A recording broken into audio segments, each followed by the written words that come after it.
Hello friends! Today I have a brand new Canson mixed media book and we're going to work the very first page in it and start a brand new art journal.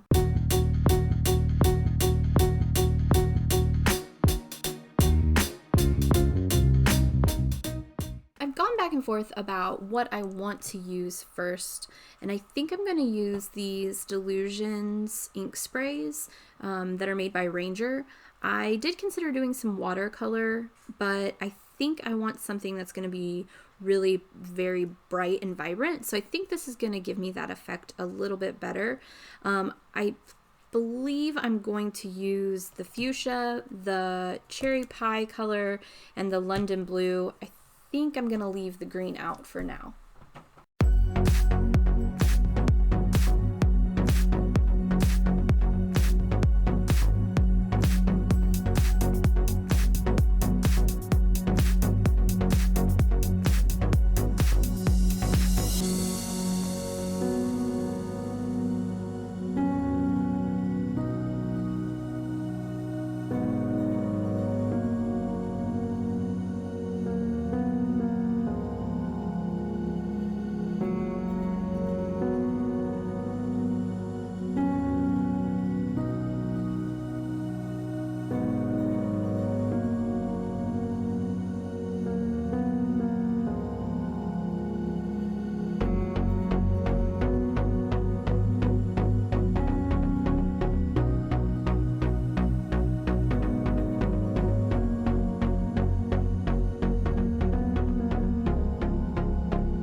I didn't want any of the white of the paper to be showing through, but I didn't want all of the paper to be as dark as some of these more focal areas. So before the ink is 100% dry, all I did was wet my brush and go in with just a little bit of water, and I just painted the white areas, and so the color that was still wet around it just sort of bled into those areas and added just a light color on top. So now none of the white of the paper is showing through, but there's still these lighter areas that make the dark areas, help the dark areas pop a little bit more. The other thing I want to mention about this ink, and probably most inks, is that with a super pigmented ink, it will stain your skin, so be really careful. I was holding my hand like this and I accidentally dropped some paint or some ink, and yeah, it stained my hand. So if you're concerned about that, or you think you might get some on you and you don't want any staining, just make sure to wear a pair of gloves when you do this step. I'm gonna let this dry and I'll be right back once it's completely dry and we're ready for the next step. Before you move on to the next step, you want to make sure that your paper is completely dry. If you go onto wet paper and you start drawing on it, you're going to damage the paper and start ripping up little pieces of the paper, and it's just not going to give you a very clean result. As well, you might create holes, so just make sure that your paper is completely dry before you move on to the next step.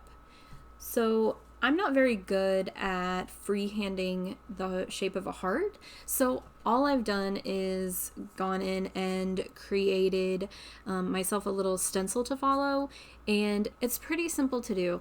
all you need to do is grab you a piece of scrap paper, or in my case, I had some index cards lying around. You'll need a pencil or a pen and a pair of scissors.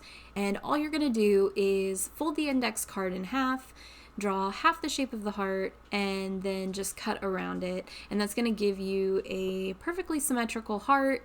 And I just find that I'm a lot happier with the way my hearts look if I use this method. I know it's a little cheaty, but that's okay. So with the stencils that I've created, all I'm going to do is look around the design and find places that look interesting to me. And the hearts don't have to always be perfectly up and down. They can be tilted to the side a little bit. I think for what I'm going to do, I actually am going to make them up and down. So I'm going to try to make them straight, but you can see one of the cool things about using the stencil is I can move it around and find interesting designs that I want to be on the inside of my heart shape.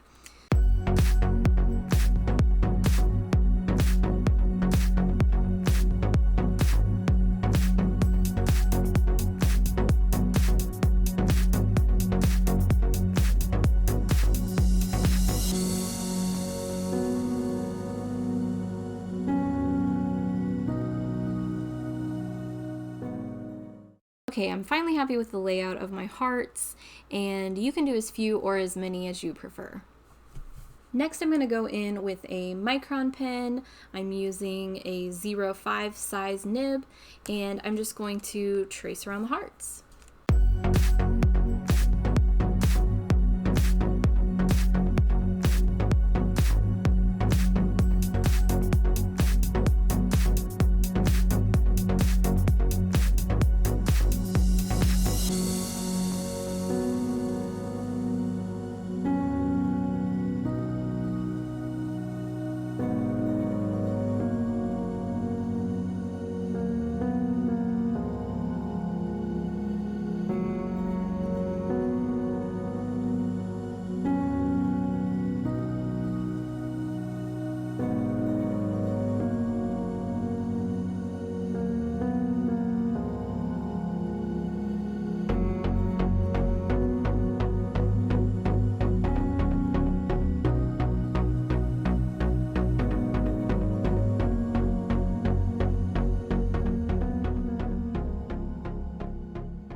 The way that we let the splatters fall down the page, I'm almost feeling like this is sort of a sad, like maybe broken heart sort of design. So I think what I'm going to do to make the hearts a little bit more interesting is I'm going to draw some teardrops that are coming off of the base of the hearts and just falling towards the bottom of the page.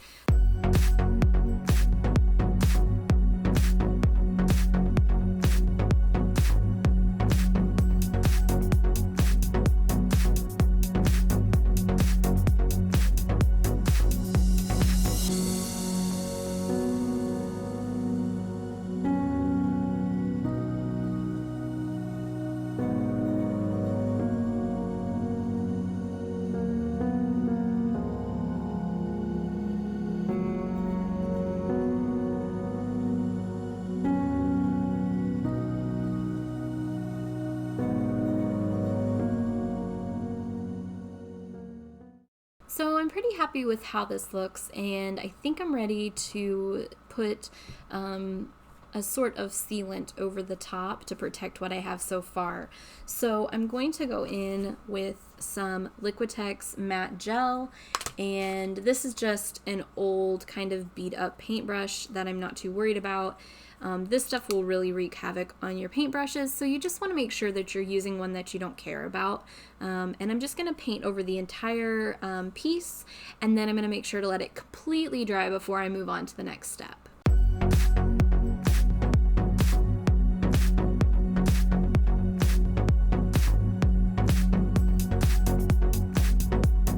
Once our matte gel is completely dry and there's no tackiness, nothing that feels wet over the piece, now I'm going to go in and add the border. So I'm going to be using the Faber Castell Pit Artist pen.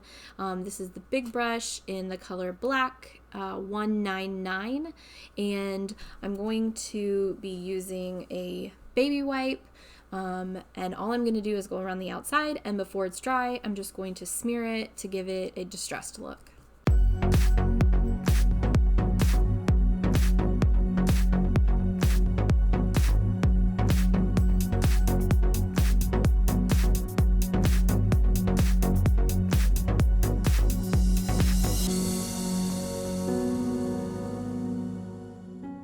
So I think at this point, the last thing that I want to do is go in with a white gel pen and add a few little details here and there. And now I think I'm pretty happy with it.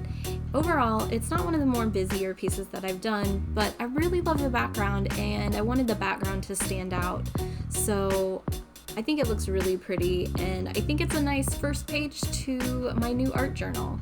I hope you guys enjoyed this tutorial and learned a few new tricks and got inspired to create your own art journal page. If you enjoyed it, please hit that subscribe button, give this video a like, that really helps me out. And if you guys haven't already, please check out my Patreon page and consider becoming a patron of the channel. Don't forget to follow me on Instagram. I have a bunch more art journal videos and lots of different techniques that are very beginner friendly. You don't have to be a professional artist to do any of this and to have fun with art. So thank you guys so much for tuning in, and I will see you guys later. Bye!